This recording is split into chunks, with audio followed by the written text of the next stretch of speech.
Ethan walked cautiously down the empty hallways of Brookfield High School. The clock above the main office read 8:58 p.m., and every step he took echoed against the cold, polished floors. Fluorescent lights flickered intermittently, casting shadows that stretched unnaturally across the walls. The air smelled faintly of dust and old textbooks, and a silence hung so thick it almost pressed against his ears. Tonight, he was here for a private tutoring session with Miss Harper, a teacher he admired and trusted, known for her patience and her almost uncanny ability to make even the most confusing lessons clear. But tonight, something in the school felt off. A subtle weight in the air, an almost imperceptible hum that seemed to vibrate through the walls, made the hair on the back of his neck rise. As he approached the classroom, the door creaked open before he could knock, revealing Miss Harper seated behind her desk, bathed in the warm glow of a single desk lamp. Her expression was calm, almost inviting, but there was a shadow behind her eyes that Ethan couldn't place. "Ethan," she said softly, "I'm glad you made it. Come in." He stepped inside, feeling the temperature drop slightly as the door closed behind him with a soft, definitive click. The classroom was dim, and the shadows in the corners seemed darker than they should have been, almost thick, like they could reach out and touch him. He set his backpack down and took a seat at a desk near the center, trying to focus on the papers in front of him, but the faint sound of whispers, too soft to understand, too rhythmic to ignore, kept threading through the silence. Ms. Harper began the lesson gently, reviewing algebraic equations first, her voice steady and warm, almost normal. But the flickering lights overhead seemed to respond to her words, pulsing in rhythm with her sentences.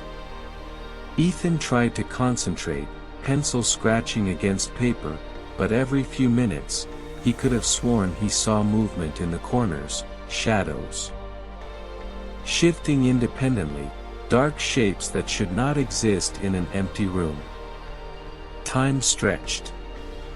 Minutes became heavy, each second almost tangible in the dim light.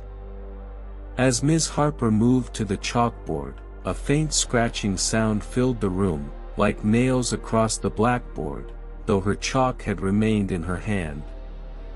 Ethan flinched, and she turned sharply, eyes scanning the corners.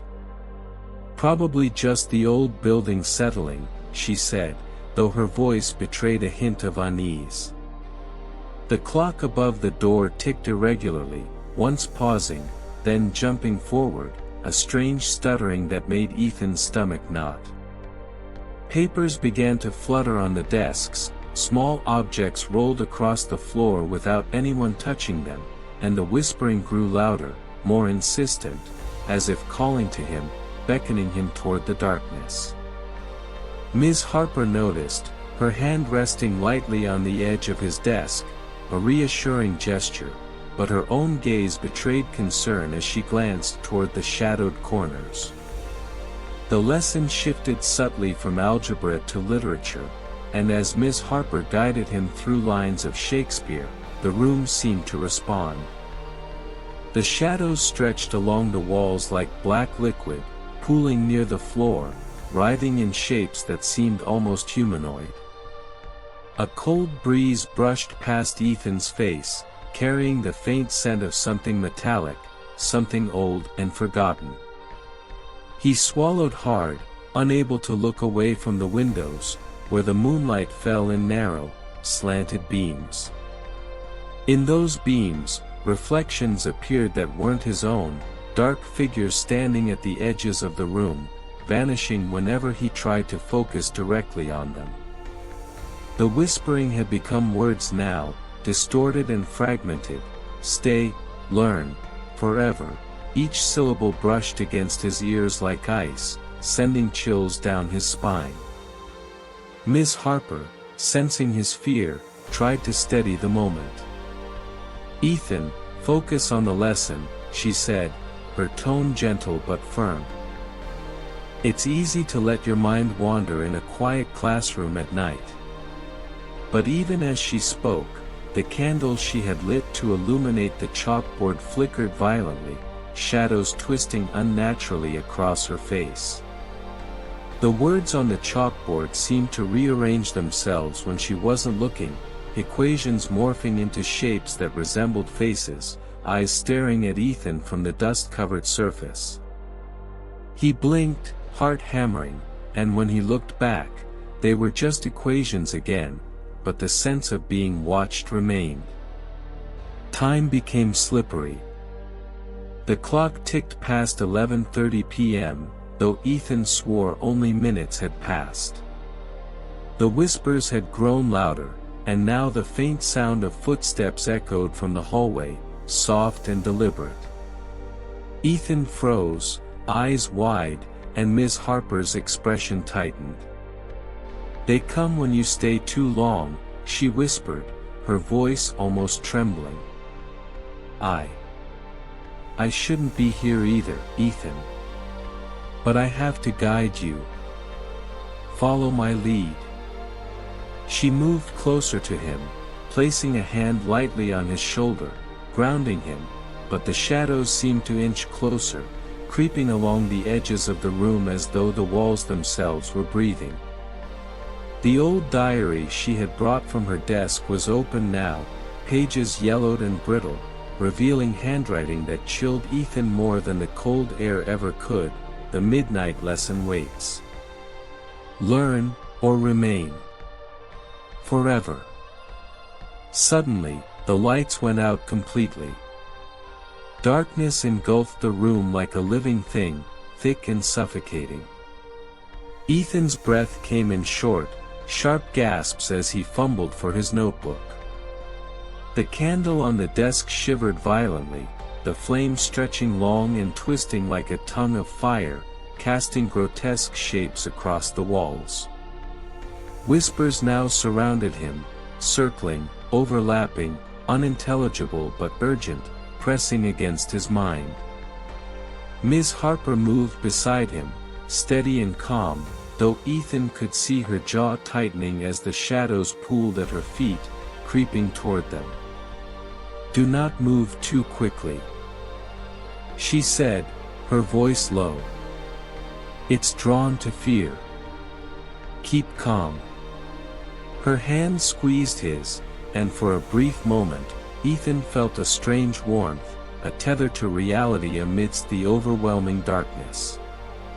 The shadows began to solidify, forming figures just beyond recognition, faces without features, bodies stretched and twisted, reaching toward them.